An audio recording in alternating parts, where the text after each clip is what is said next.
I am a very ordinary woman, privileged by the fact that I have been exposed to most remarkable people when I joined the ANC.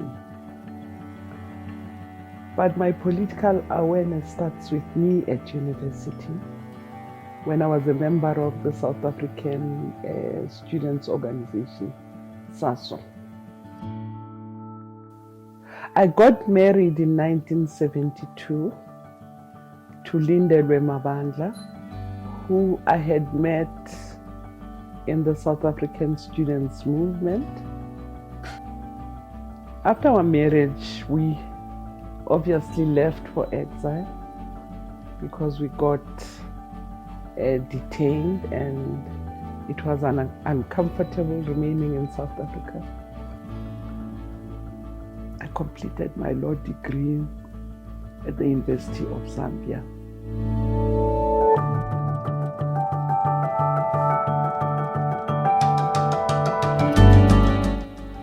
You know, apartheid was an insult in your face every day.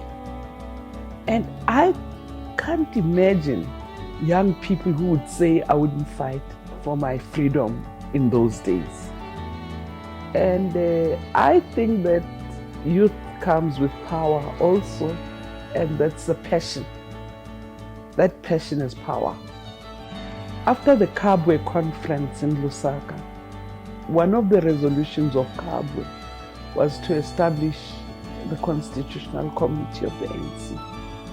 And I was the only woman appointed onto the Constitutional Committee. Not because I had any knowledge of law, so to speak, but because I was available.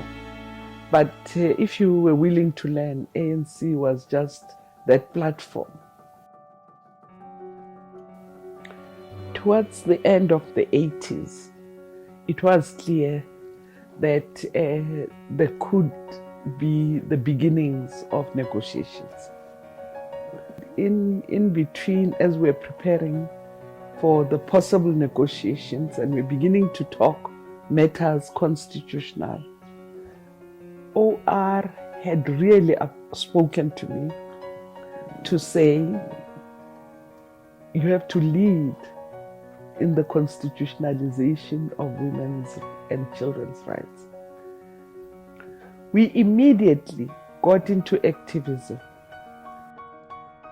The exclusion of women in the economy is a big matter, and I'm happy that it was being addressed. And there were a kind of pledges, you know, for moving forward and providing resources for women. Inclusion activity, being given grants, being given resources. You know, when I was appointed to the housing portfolio,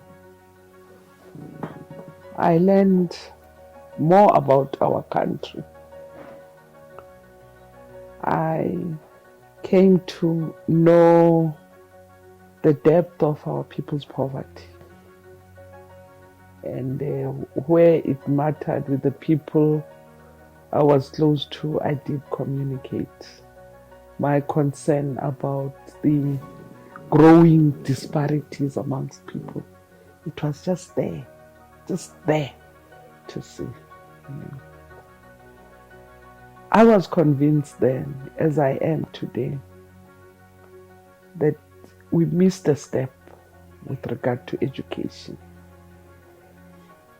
If you can learn to acknowledge those who are regarded the smallest and make them the most important, then you are yourself affirmed.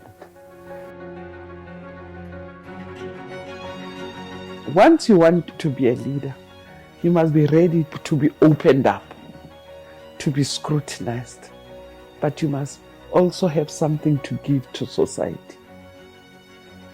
When you are a leader, you are in service of others. You are a leader because you are accountable to them. You need to have the humility to listen I can tell you, it's very lonely up there. So you need, where you have an opportunity to learn about yourself, about your weaknesses, not only your strengths, listen.